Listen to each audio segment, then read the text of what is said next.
आचार्य जी, कुछ समय पहले यूनाइटेड नेशंस का एक ट्वीट आया था। उसमें उन्होंने कहा था कि meat eating is one of the most biggest reasons of climate change, so eat less meat. तो ये ट्वीट आया और फिर कुछ घंटों में या एक दिन के अंदर वो ट्वीट फिर गायब हो गया। तो वो ट्वीट गायब इसलिए हुआ कि कुछ प्रेशर आया था कई सारी ऑर्गेनाइजेशन से, मीट और डेयरी के ऑर्गेनाइजेशन से, तो वो गायब हो गया। तो उसका मतलब ये है कि अवेयरनेस यदि अगर बन भी रही है, साजिश है, साजिश है, अवेयरनेस दबाई जा रही है जानबूझ करके, ये साजिश है।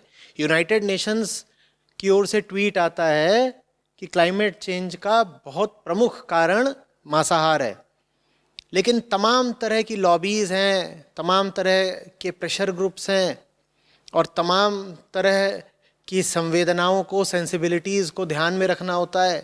तो फिर उन लोगों ने वो चीज़ डिलीट कर दी। डिलीट इसलिए कर दी कि अरे अरे अरे, कहीं मीट इंडस्ट्री को घाटा ना हो जाए, कहीं लोगों की धार्मिक मान्यताओं को ठेस ना लग जाए, कहीं लोगों की स्वाद लोलुपता को बुरा ना लग जाए। ये बात बच्चों को उनकी पाठ्य पुस्तकों में कक्षा 3 से पढ़ाई जानी चाहिए। कि बिल्कुल अगर व्यापक स्तर पर देखो तो क्लाइमेट चेंज का मूल कारण है आदमी की जनसंख्या, और अगर हमारे कर्मों और चुनावों के तल पर देखो तो क्लाइमेट चेंज का कारण है मांसाहार। ये बात बताई ही नहीं जा रही है। बहुत बड़ा कारण है, जैसा अभी तुमने बोला कि मीट इंडस्ट्री और डेयरी इंडस्ट्री है, और ये दोनों बिल्कुल आपस में जुड़ी हुई इंडस्ट्री हैं। डेयरी इंडस्ट्री हो ही नहीं सकती बिना मीट इंडस्ट्री के। बहुत लोग जो दूध पीते हैं वो सोचते हैं हम तो सिर्फ दूध पी रहे हैं। नहीं साहब, आप दूध नहीं पी रहे, आप मांस भी तैयार कर रहे हो। जिस जानवर का आपने आज दूध पिया है उसी का मांस कल बाजार में आएगा। जानवर इकोनॉमिकली सस्टेनेबल ही तब हो पाता है उसको पालने वालों के लिए जब पहले उससे दूध उगाहा जाए और फिर उससे मांस निकाला जाए। ऐसे समझो कि जब तुम एक गाड़ी लेते हो तो तुम उस गाड़ी से दो तरह के मुनाफे लेते हो, क्योंकि तुमने उसे पैसा खर्च किया है तो तुम उससे दो तरह कीमत वसूलना चाहते हो। तुम कहते हो जब तक ये गाड़ी चल रही है तब तक तो मैं इससे यात्रा करूंगा।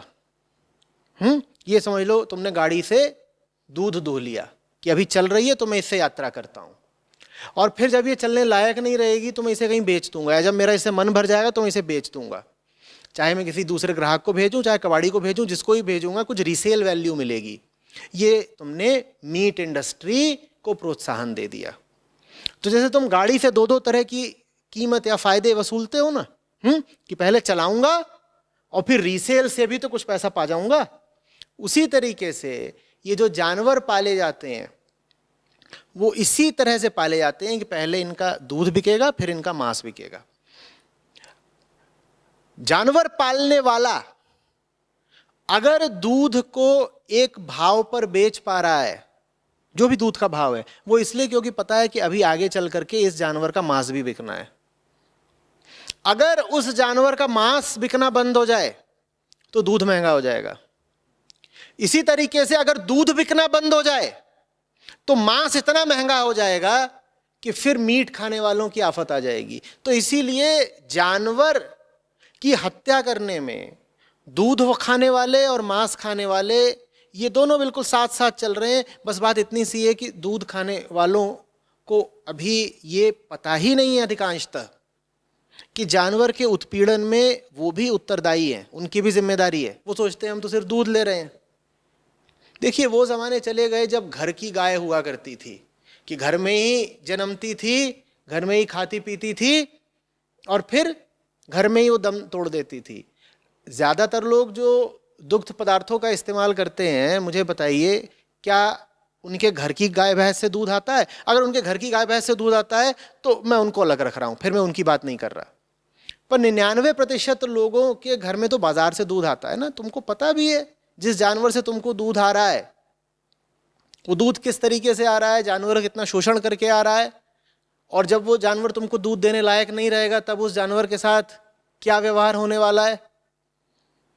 तो दूध को खरीद करके और दूध का लगातार उपभोग कर करके तुमने जानवर के शोषण को जबरदस्त प्रोत्साहन दे दिया है। अब वो जानवर कटेगा आगे, बल्कि वो जानवर कटेगा क्या, वो तो पैदा ही इसलिए हुआ था सिर्फ ताकि तुमको दूध दे सके। तुम्हें क्या लगता है वो जानवर प्राकृतिक तौर से पैदा हुआ था? नहीं, उसको कृत्रिम तौर से जबरदस्ती पैदा कराया गया था। गाय का, भैंस का जबरदस्ती गर्भाधान कराया जाता है, एक तरह का बलात्कार होता है वो, ताकि तुम्हारी दुग्ध पिपासा शांत हो सके।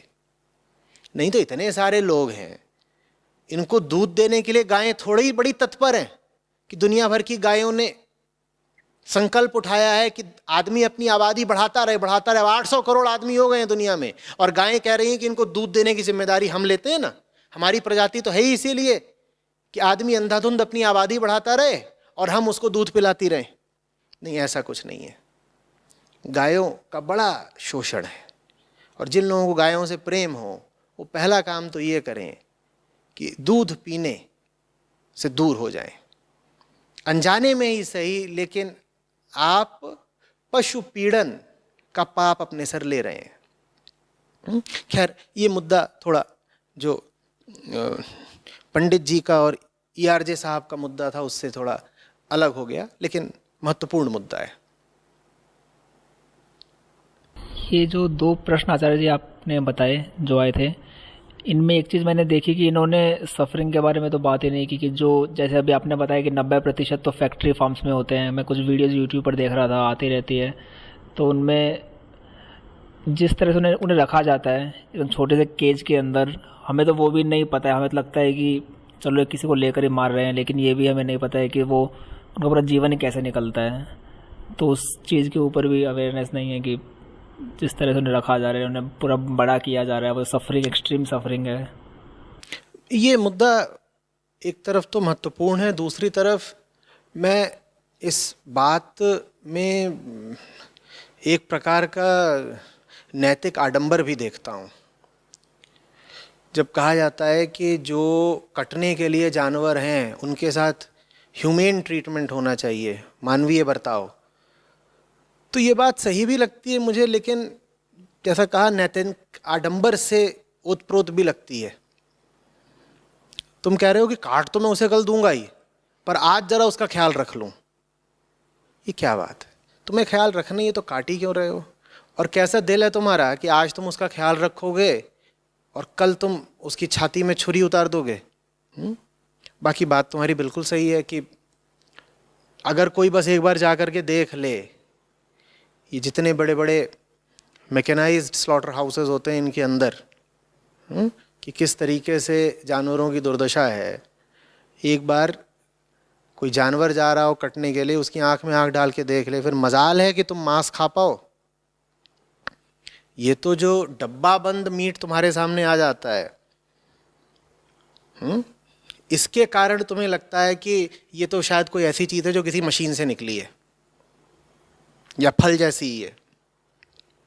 वो पूरी प्रक्रिया जान लो कि मांस कैसे बन रहा है, जानवर कैसे कट रहा है, तो तुम जिंदगी में दोबारा मांस खा नहीं पाओगे। और अभी तो उस तरह का डब्बा बंद मीट सप्लाई करने के लिए हिंदुस्तान में नई नई कंपनियां आ रही हैं। एंटरप्रेन्योरशिप के नाम पर ये शुरू किया जा रहा है, पैकेज्ड मीट हम सप्लाई करेंगे, बिल्कुल स्वादिष्ट, डिलीशियस। धिक्कार है ऐसी एंटरप्रेन्योरशिप पर। लोगों को और ये भ्रम रहेगा कि देखो ये तो बस हमने डब्बा खोला, जैसे डब्बे से आप तेल निकालते हो, मक्खन निकालते हो, मैगी निकालते हो, वैसे ही आपने मांस निकाला और आपने खा लिया। जब आप कम से कम सड़क किनारे वाला जो कसाई होता है उसकी दुकान पर लटकते हुए कटे हुए बकरे को देखते हो तो कुछ तो आपको पता चलता है उस जानवर की वेदना के बारे में। डब्बा बंद मांस आपके पास आ गया, फिर तो और बड़ी सुविधा हो जाएगी कि ये तो बिल्कुल पैकेज्ड प्रोडक्ट है बस। और ये सब कुछ हमारे यहाँ पे चल रहा है एंटरप्रेन्योरशिप के नाम पे। नए नए प्रतिभाशाली MBAs निकल के आ रहे हैं और उनका बिजनेस प्लान ये है कि अब हम पैकेज्ड मीट होम सप्लाई करने वाली कंपनी बनाएंगे। लानत है। एक आर्गुमेंट कई बार आता है, उसमें कई लोग कहते हैं कि हम तो ये जो ग्लोबल वार्मिंग वगैरह की समस्याएं हैं, मैकेनाइजेशन की समस्याएं हैं, तो ये तो आज पिछले 20, 30, 40 दशक की समस्याएं हैं। लेकिन मास तो, जैसे फॉर एग्जांपल मैं एक बंगाली फैमिली से आता हूँ, और बंगालीज़ में और कई ऐसे और ग्रुप्स में तो कई हज़ार सालों से मांस खाया जा रहा है। तो वो कहते हैं कि हम इतने समय से खा रहे हैं, और तो ये सारे आर्गुमेंट्स तो आज के हैं। कई 100 सालों से बंगाल में सती प्रथा भी चलती थी, बंद क्यों कर दी बंगालियों ने? हाँ, यह बेचारी मछली इतनी अभागी है कि उसके साथ जो प्रथा संबंधित है वो बंद नहीं की जा सकती। सालों में ही पीछे जाओगे तो जितना पीछे जाओगे उतना आदमी को नंगा पाओगे। तो कहते क्यों नहीं कि कई लाख वर्ष तक आदमी नंगा घूमता रहा, आज हम कपड़े क्यों पहन रहे हैं? ये अतीत का हवाला दे करके क्यों कुतर्क करते हैं हम कि पहले भी तो हमारे जो पुरखे पूर्वज थे जंगली, वो मांस खाते थे तो हम भी खाएंगे। वो पुरखे पूर्वज ना तो स्कूल जाते थे, ना शादी ब्याह करते थे। जिस स्त्री को 5-7 पुरुष मिले वो उन्हीं के साथ अपना सहवास कर लेती थी। किसी पुरुष को अपने जीवन काल में 8-10 स्त्रियां मिल गईं तो वो उन्हीं से संतानें पैदा कर लेता था। इस तरीके के थे वो जो जंगल में रहते थे। और ऐसा भी नहीं है कि वहाँ वो जंगल में बैठ के अनिवार्य रूप से मांस ही खा रहे थे। इतना नहीं आसान है किसी जानवर को पकड़ के उसका मांस खा लेना। जानवर भी अपनी रक्षा के लिए तत्पर होता है। और आदमी का शरीर इतना न तो सुदृढ़ है, न बलवान है, न हमारे पास पैने पंजे हैं, न तीखे दांत हैं कि हम आसानी से जानवर को पकड़ सकें और खा भी सकें। ये जो जितने बकराबाज मुर्गाबाज हैं, इनसे मैं कह रहा हूँ, तुम एक मुर्गे को पकड़ के दिखा दो खुले मैदान में और फिर बताओ कि हमारे पूर्वज तो मुर्गा ही चबाया करते थे। काहे भाई, कैसे चबा लिया करते थे? आज तो तुमसे वो दौड़ता मुर्गा पकड़ में आ नहीं रहा है। तब मुर्गा जंगल में दौड़ता था बिल्कुल खुला, तब तुम्हारे पूर्वज कैसे पकड़ लेते थे मुर्गा? तो ऐसा नहीं है कि हमारे पूर्वज सब मांसाहारी ही थे। आदमी का जैसा शरीर है, हमारे लिए ज़्यादा आसान यही था कि हम फल फूल पत्ते वगैरह खाएं। हाँ, बीच बीच में कोई शिकार लग गया हाथ तो अच्छी बात है, लेकिन कुलाचे मारते हिरण को तुम रोज़ पकड़ के नहीं खा सकते। तुमसे कहीं ज़्यादा कुशल है वो और तीव्र है दौड़ने में। तो बड़ी बुद्धिहीन किस्म की बातें होती हैं कि पूर्वज तो हमारे सब मांसाहारी ही थे। जैसे कि मांसाहार उनको पत्तल में सजा करके परोसा जा रहा हो कि लीजिए ना साहब, खाइए ना। कहाँ से मिल जाएगा? फल तो बेचारा लटक रहा है पेड़ से, उसको तुम तोड़ भी लोगे। मुर्गा थोड़ी पेड़ पे लटक रहा है कि जाके तोड़ आओगे। मुर्गा भी कहेगा तुम्हारी भूख कीमती है, हमारी जिंदगी कीमती नहीं है, वो भग जाएगा, कैसे पकड़ लोगे? पूर्वजों के जमाने की बात कर रहा हूं, जब ना हथियार है ना औजार है, कैसे पकड़ लोगे बताओ? तो तब भी आदमी अधिकांशतः शाकाहारी ही था। और अगर थोड़ा सा जो रिसर्च हुई है पुराने आदमी के खान पान में, उसको पढ़ोगे तो यही बात सामने आएगी कि हाँ, वो अधिकांशतः शाकाहारी ही थे हमारे पुरखे। इतना जो मांसाहार हो रहा है आजकल, जानते हो, ये प्राचीन काल से नहीं चला आ रहा है। इस भ्रम से बाहर आओ। ये जो इतना मांसाहार हो रहा है, ये पिछले लगभग 100 सालों में शुरू हुआ है। पिछले 100 सालों में ही ये भ्रम फैलाया गया है कि मांसाहार से ही प्रोटीन मिलेगा। इंडस्ट्रियलाइजेशन हुआ है तो इसीलिए इंडस्ट्रियलाइज्ड मीट प्रोसेसिंग होने लग गई है, एनिमल एग्रीकल्चर होने लग गया है। तो मांसाहार कोई बहुत पुरानी चीज़ नहीं है इतनी, बल्कि इतना व्यापक मांसाहार बस पिछले 100 सालों की बात है और उसके दुष्परिणाम हमें आज भुगतने पड़ रहे हैं। कुछ महीनों पहले आचार्य जी एक वीडियो देखा था, और BBC का वीडियो था। उसमें दिखाया गया एक डॉक्यूमेंट्री शुरू होती है, एक छोटा सा एक छौना है और जो उसका मालिक है वो उसको कह रहा है कि इसकी माँ मर गई है और ये हमारे लिए बहुत बड़ी बात है। तो वो कृत्रिम तरीके से उस छौने का लालन पोषण होता है और बड़ा वो मार्मिक दृश्य दिखाया गया। और अंत में पता ये लगा कि वो एक मतलब वही जो एनिमल हस्बेंड्री का पूरा एक, तो पूरे नीचे कमेंट्स आ रहे हैं, लोग कह रहे हैं वाओ कितना बड़ा, कितना बढ़िया, बहुत हाउ लवली।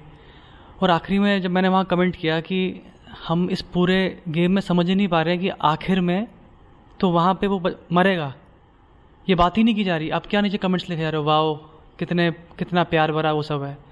तो नीचे काफ़ी लोगों ने वापस रिप्लाई किया, उन्होंने बोला कि ये एक नया तरीका, मतलब ह्यूमेन ट्रीटमेंट से हम बड़ा ह्यूमेन रखते हैं।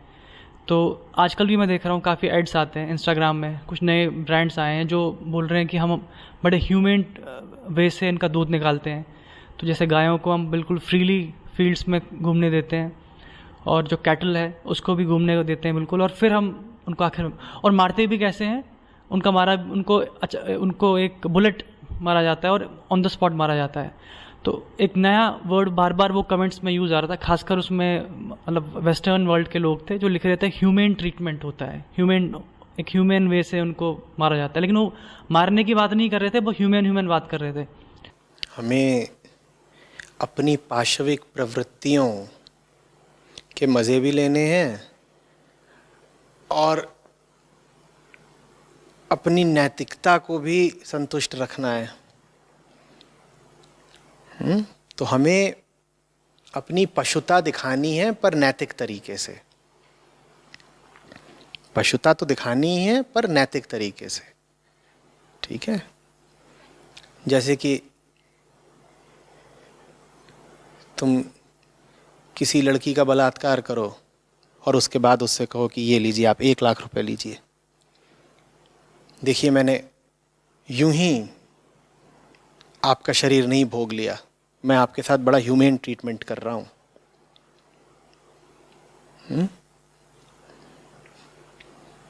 तो उसी तरीके का ये काम है कि जानवर की हत्या तो मैं करूंगा ही, उस पर मैं कोई बहस या बातचीत नहीं करना चाहता। मैं बहस इस बात पे कर सकता हूं कि ह्यूमेन ट्रीटमेंट दो भाई। सारा मुद्दा ये बना लिया है कि उसको काटने से पहले थोड़े बड़े पिंजड़े में रखो, खाना पीना ठीक रखो, इत्यादि इत्यादि। मुद्दा ये बना लिया है। ये मुद्दा ही नहीं है कि भाई तुझे उसे पिंजड़े में रखना ही क्यों है, इसकी नहीं बात कर रहे। जैसे कि मुद्दा ये चल रहा हो कि बलात्कार के बाद मुआवजे के तौर पर 1 लाख देना है कि 5 लाख देना है, ये बात ही नहीं करना चाहते कि बलात्कार करना ही क्यों है। या कि हत्या के बाद मुआवजा 10 लाख देना है कि 50 लाख देना है। कुल बहस इस बात पर चल रही है 10 की 50, 10 की 50, 10 की 50। इस बात पर कोई मुद्दा ही नहीं है कि हत्या करनी ही क्यों है। इसमें आचार्य जी अक्सर एक चीज़ ये देखी गई है, जैसे आज आपने जो पूरी बात समझाई वो थोड़े वैज्ञानिक तथ्यों के साथ बात को बताया। तो अक्सर जब इन तथ्यों को पढ़ता था तो मेरे अंदर भी एक्सपेक्टेशन ये होती थी कि शायद जो समाज का पढ़ा लिखा तबका है, जब वो इन तथ्यों को पढ़ेगा तो शायद वो भी इस बात को समझेगा। पर देखने को बहुत उल्टा मिलता है कि जब ये बात समाज के जो सबसे समृद्ध लोग हैं उनके पास पहुंचती है तो बात को वो तथ्यों से मोड़कर माय चॉइस पे ले आते हैं। ये देखने को सबसे प्रगाढ़ रूप से तब मिला था जब इंडिया में बीफ बैन की बात की गई थी कुछ सालों पहले। तो जो गरीब व्यक्ति था वो तो शायद खाता ही नहीं था पहले इतना, लेकिन जो लोग अफोर्ड कर पाते थे, जो समृद्ध थे, वो पढ़े लिखे भी थे, पर वही वो लोग थे जिन्होंने सबसे ज़्यादा इसका विरोध भी किया था। और उनका तर्क जो प्रमुख इस पर होता था वो हमेशा ये होता था कि मेरी मर्जी, मेरी थाली में क्या है वो तुम कैसे डिसाइड कर सकते हो। तो ऐसे लोगों को नहीं, तो फिर तुम ये भी तो बोल सकते हो कि मेरी गाड़ी काला धुआं फेंकती है, मेरी मर्जी, मेरी गाड़ी क्या धुआं फेंक रही है, इससे तुम्हें क्या फ़र्क पड़ता है। तुम्हारी गाड़ी धुआं मार रही है तो पुलिस तुम्हारा चालान काट देती है, तब तुम क्यों नहीं कहते मेरी मर्जी, मेरी गाड़ी, पर्सनल चॉइस, मैं ऐसी गाड़ी रखना चाहता हूँ जो धुआं मारती है, तब क्यों नहीं कहते।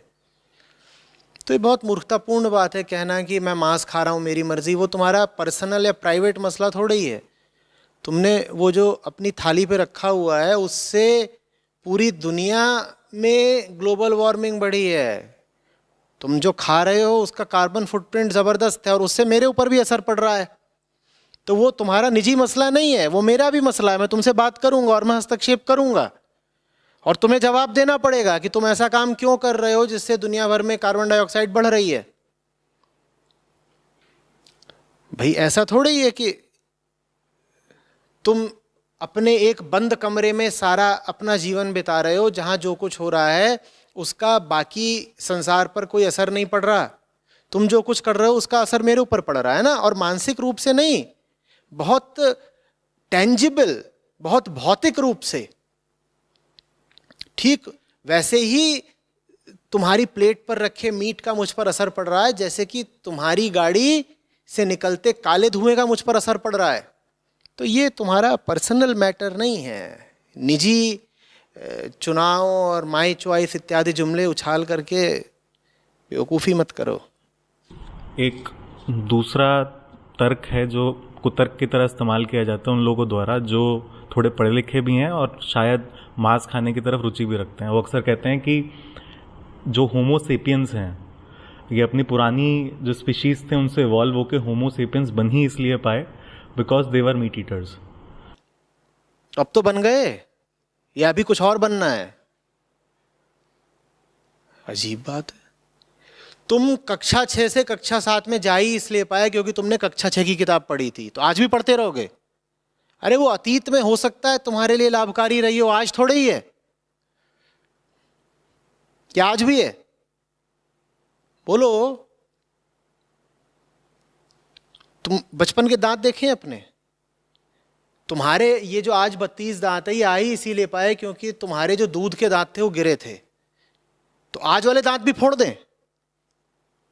अरे जो अतीत में हुआ था तुम्हें उसका लाभ मिल चुका, अब वही व्यवहार दोबारा थोड़ी ही दोहराओगे। अतीत के दांत गिरे थे तो उससे तुम्हें कुछ लाभ मिल गया, इसका मतलब ये थोड़ी है कि तुम आज भी अपने दांत तोड़ते रहोगे। तो ये तर्क हो सकता है अपने आप में सही भी हो कि भाई अतीत में मांस खाने के कुछ लाभ मनुष्य को मिले, शोध का विषय है, शोधकर्ता ही बताएंगे लाभ मिले कि नुकसान मिले कि क्या हुआ। लेकिन अगर लाभ मिले भी थे तो पहले मिले थे, आज तुम्हें क्या जरूरत है? और आज तो तुम मांस खा करके अपने ही ग्रह, अपने ही घर, इस पृथ्वी का सर्वनाश किए दे रहे हो। आज की बात करो ना, पहले क्या हुआ था वो पहले की बात है, खत्म किस्सा। अभी का बताओ।